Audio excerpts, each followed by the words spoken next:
La mission de vie, est-ce qu'il faut nécessairement être en Afrique pour pouvoir l'accomplir?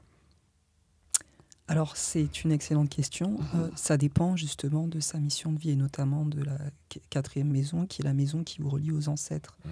Je prends toujours le même exemple. Si je suis atteint de drépanocytose, la drépanocytose frappe beaucoup d'Africains, notamment dans les zones équatoriales, en l'occurrence l'Afrique centrale, puisque c'est là qu'il y en a le plus, même s'il y en a un petit peu partout, dans les pays chauds, notamment en Inde, et ça va jusqu'en Grèce. Sauf que lorsque c'est la drépanocytose, lorsqu'elle touche les Européens et les Asiatiques, elle change de nom.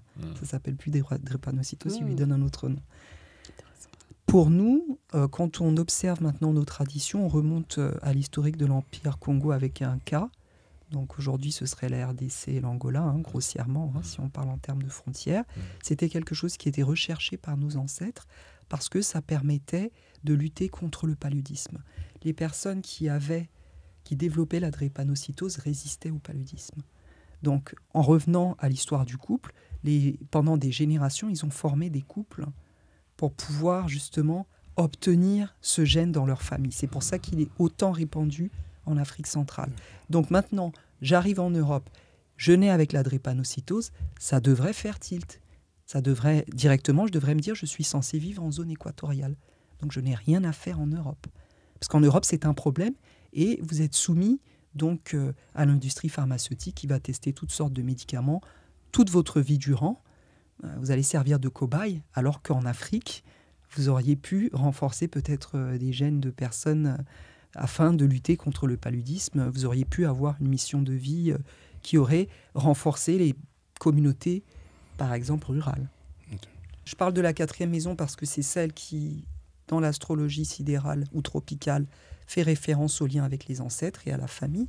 Et vous avez la troisième maison aussi qui fait référence à la famille, mais ce n'est pas aussi profond.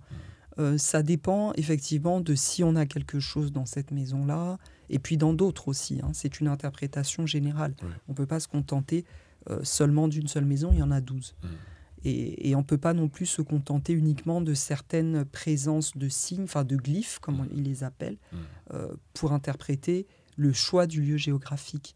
Je vais prendre un exemple concret. Si vous êtes destiné à être quelqu'un qui va vivre à l'étranger ou un grand voyageur, vous allez avoir des grandes planètes dans votre 9e maison.